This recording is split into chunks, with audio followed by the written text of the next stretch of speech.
নমস্কার বন্ধুরা, welcome to my channel spice and strength.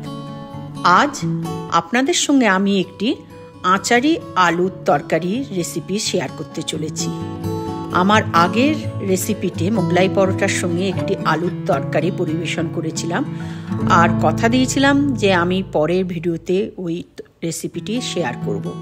তা চলে আসুন দেখি কিভাবে ওই আচারি আলুর তরকারি রান্না করেছিলাম। চলুন আমরা দেখে নিই এই আচারি আলুর তরকারিটা বানাতে কি কি উপকরণ লাগবে।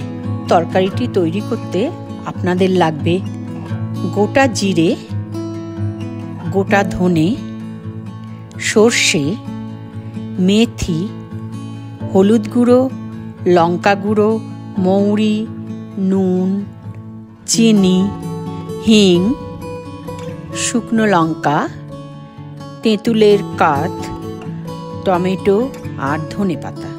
আর লাগছে রান্নার জন্য সর্ষের তেল, আর আলুকে ডুমো ডুমো করে কেটে নিতে হবে। এবার গ্যাসের ওভেনটা জ্বালিয়ে তাতে একটা ফ্রাই প্যান বসিয়ে শুকনো খোলায় ধনে, জিরে, সর্ষে, মেথি, মৌরি সমস্ত গোটা মশলাগুলোকে ভালো করে ড্রাই রোস্ট করে নিতে হবে।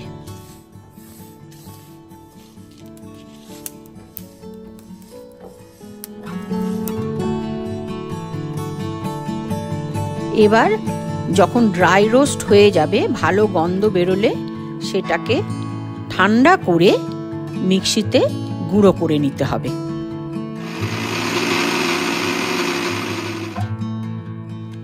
চলুন আমরা এবার তরকারিটা বানাতে শুরু করি। এবার গ্যাস অন করে তাতে একটি পাত্র বসিয়ে তার মধ্যে সর্ষের তেল ঢেলে দিতে হবে। তেলটা গরম হলে তেলে আলুগুলো দিয়ে ভালো করে ভেজে নিতে হবে। আলু ভাজার সময় আলুতে একটু হলুদ আর নুন ছড়িয়ে দিতে হবে। আলুগুলো যখন ভাজা হয়ে যাবে, একটু গোল্ডেন কালার হলে ওগুলোকে তুলে একটি পাত্রে রেখে নিতে হবে। তারপর ওই পাত্রে একটু তেল দিয়ে ওর মধ্যে জিরে, শুকনো লঙ্কা ফোড়ন দিতে হবে। জিরে, শুকনো লঙ্কা যখন একটু ভালো গন্ধ বেরোবে, তার মধ্যে আদা কুচি দিয়ে দিতে হবে। এরপর তার মধ্যে দিতে হবে হিং। হিংটা দিয়ে নেড়ে চেড়ে ভালো গন্ধ বেরোলে ওর মধ্যে টমেটো কুচি দিয়ে দিতে হবে, দিয়ে ভালো করে ভাজতে হবে।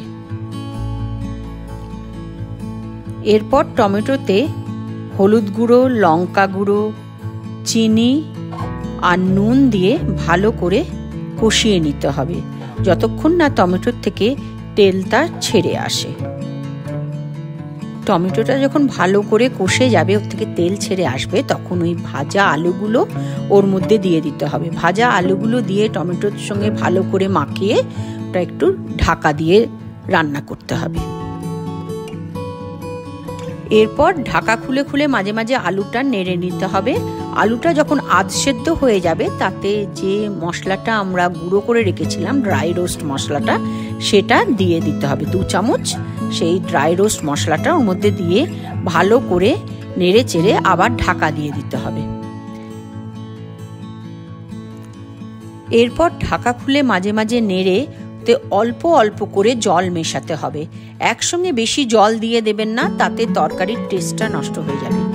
একটু একটু করে জল দিয়ে ওটাকে কষাতে হবে যতক্ষণ না আলুটা ভালো করে সেদ্ধ না হয়। এরপর আলুটা যখন ভালো সেদ্ধ হয়ে যাবে, ওর মধ্যে তেঁতুলের কাঠটা দিয়ে দিতে হবে। তবে খুব বেশি তেঁতুলের কাঠ দেবেন না, যেন খুব টক না হয়ে যায়। একটু ব্যালেন্স করে ওর মধ্যে তেঁতুলের কাঠ দিতে হবে। এবার তেঁতুলের টক দেয়া হয়ে গেছে, এখন তরকারিটা অলমোস্ট ডান। তরকারিটা যখন অলমোস্ট ডান, তখন আরেকবার একটু ওই ভাজা মশলার গুঁড়োটা উপরে ছড়িয়ে তার মধ্যে একটু ধনেপাতা ছড়িয়ে ওটাকে গ্যাসের ওভেনটা বন্ধ করে ওটা ঢাকা দিয়ে 10 মিনিট রেস্টিং টাইমে রেখে দিতে হবে।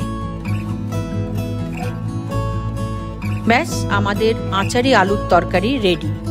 এই আলুর তরকারিটি আপনি গরম গরম লুচি, পরোটা, রুটি বা মোগলাইয়ের সঙ্গে পরিবেশন করতে পারেন। আর এনজয় করুন আচারি আলুর তরকারি। আজকের ভিডিওটি কেমন লাগলো অবশ্যই কমেন্ট করে জানাবেন।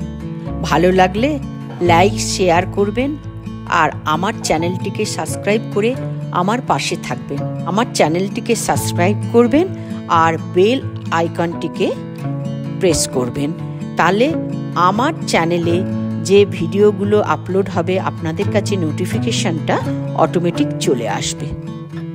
দেখা হচ্ছে পরের ভিডিওতে। ততদিন ভালো থাকবেন, সুস্থ থাকবেন। নমস্কার।